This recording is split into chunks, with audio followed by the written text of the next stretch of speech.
नमस्कार मैत्रिणींनो, व्हिडिओमधून तुम्ही या शेवया बघत आहात ना, त्या दिसायला जेवढ्या सुंदर दिसत आहेत तेवढ्याच खायलाही चविष्ट तर आहेत आणि खूप जास्त पौष्टिकही आहे. कारण या शेवया मी पारंपरिक पद्धतीने बनवल्या आहेत, जशा आपल्या आई व आजीच्या काळात बनवल्या जायच्या. गावाकडे अजूनही अशा शेवया बनवल्या जातात, पण शहरातल्या ठिकाणी मात्र सर्व स्त्रियांना या पारंपरिक पद्धतीच्या शेवया बनवणं आता शक्य होत नाही. आपण काय करतो, विकत रवा मैदा आणून मशीन मधून शेवया बनवून घेतो किंवा दुकानातून रेडीमेड डायरेक्ट शेवया घेऊन येतो. पण त्या तितक्या चविष्ट व पौष्टिक असतात का? याशिवाय आजकाल बाजारात रवा व मैदाही भेसळयुक्त असतो. त्यामुळे आपल्या कुटुंबाच्या आरोग्यासाठी वेळात वेळ काढून असा पारंपरिक पद्धतीचा रवा मैदा हा बनवलाच पाहिजे. या रव्यापासून बनवलेल्या शेवया, उपमा, गोड शिरा, इडली, डोसा खूप जास्त चविष्ट होतात.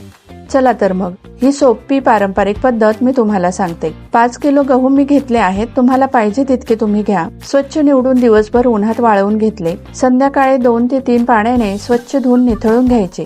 नंतर त्याला 2-3 चमचे गोडे तेल व मीठ लावून चांगले चोळून घ्या. नंतर एखाद्या मोठ्या कपड्यात रात्रभर असे बांधून ठेवा. दुसऱ्या दिवशी हे गहू बाहेर उन्हात न सुकवता घरातच फॅन खाली दिवसभर चांगले कडक सुकू द्या.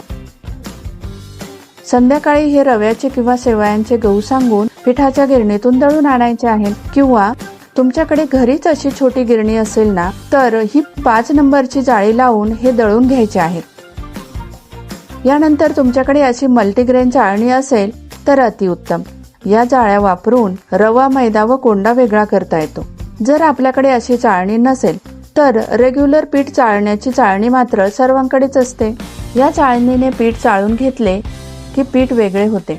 आता रव्यातून कोंडा वेगळा करण्यासाठी टेबल फॅन किंवा कूलर समोर अशा पद्धतीने रवा उपणून घ्यायचा आहे. इथे तुम्ही बघू शकता रवा व कोंडा कसा वेगळा झाला आहे. आता मैदा काढण्यासाठी एखाद्या मोठ्या भांड्याला साडीचा किंवा ओढणीचा कपडा बांधून अशा पद्धतीने पीठ गाळून घ्या.